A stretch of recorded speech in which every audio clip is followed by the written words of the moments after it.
விஜயுடைய மனைவி சங்கீதா. அதாவது தாவேகா தலைவர் வந்து விஜய் அவருடைய மனைவியை வந்து தனிப்பட்ட முறையில் சென்னையில் வச்சு நான் பேசும்போது ஒரு சில செய்தியை வந்து இந்த சங்கீதா அப்படிங்கிறவங்க சொல்லியிருந்தாங்க. அதாவது வந்து இப்போ விஜய் வந்து என்ன சொன்னார் அப்படின்னா வந்து, அதாவது ஸ்டாலின் சாரே வந்து விசிலுக்கு தான் ஓட்டு போடுவார், ஒவ்வொரு வீட்டுக்குள்ளேயும் விசில் இருக்குது அப்படிங்கிற மாதிரி ஒரு செய்தியை சொல்லியிருந்தார் இல்லையா. ஆனால் விஜய் வீட்டுக்குள்ளே விஜயுடைய மனைவி தரப்புலேருந்து என்ன சொல்கிறாங்க அப்படிங்கிறத பார்க்கணும். அது என்கிட்ட வந்து தனிப்பட்ட முறையில் அந்த சங்கீதா அவங்க அந்த மேடம் பேசும்போது சொன்னாங்க. அதாவது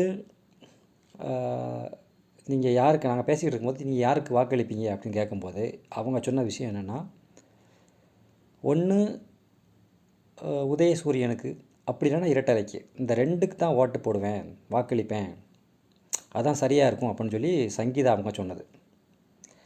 இப்போ இதன் அடிப்படையில் நீங்கள் சொல்கிறீங்க அவங்க கணவர் வந்து இந்த மாதிரி கட்சி ஆரம்பிச்சிருக்காரா, நீங்கள் அவருக்கு ஓட்டு போடாமல் வந்து நீங்கள் சூரியனுக்கும் ரெட்டலைக்கும் ஓட்டு போட தான் சரியாக இருக்கும்னு சொல்கிறீங்க அப்படின்னு கேட்கும்போது அவங்க என்ன சொன்னாங்க அப்படின்னா, அதாவது பாதுகாப்பது வந்து பெண்களுக்கு பாதுகாப்பாக இருக்கிறது வந்து ஒன்று திமுக இல்லைன்னா அதிமுகவாக தான் இருக்கும்.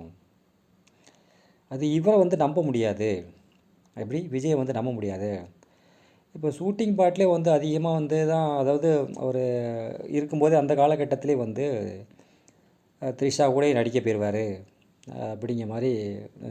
அதாவது குடும்பத்து மேலே அவ்வளோ கவனம் செலுத்த மாட்டார், இந்த குடும்பத்து மேலே அவ்வளோ ஈடுபாடு காட்ட மாட்டார். இவர் ஆட்சிக்கு அதிகாரத்தில் வந்தால் அது எப்படி இருக்கும் அப்படின்னு நினச்சி பார்த்தேன். அதன் அடிப்படையில் தான் வந்து இவர் வந்து அந்த முக்கியத்துவம், குடும்பத்துக்கு முக்கியத்துவம் கொடுக்க மாட்டார், அவர் ஒரு வேறு பாதையில் போவார். அது வந்து என்னுடைய மனசுக்கு வந்து அது ஏற்புடையதாக இல்லை. அதை நான் சிந்திக்கும் போது தான் வந்து எனக்கு வந்து அந்த மாதிரி அப்படிங்கிற மாதிரி சில கருத்துக்கள் வந்து சொல்லியிருந்தாங்க. அப்போ நான் வந்து திமுகவுக்கு இல்லைன்னா அதிமுகவுக்கு தான் வாக்களிப்பேன். அப்போ பெண்களுக்கு வந்து அவங்க சுயமாக வாழணும், சுயமாக அப்படிங்கிறத வந்து இந்த ரெண்டு கட்சிகள் தான் வந்து அது செய்துக்கிட்டு இருக்காங்க, செய்வாங்க அப்படிங்கிற அடிப்படையில். இது புதுசாக வந்து இவருடைய இது நம்ப முடியாது அப்படிங்கிற மாதிரி வந்து தனிப்பட்ட முறையில் என்ன சொன்னாங்க.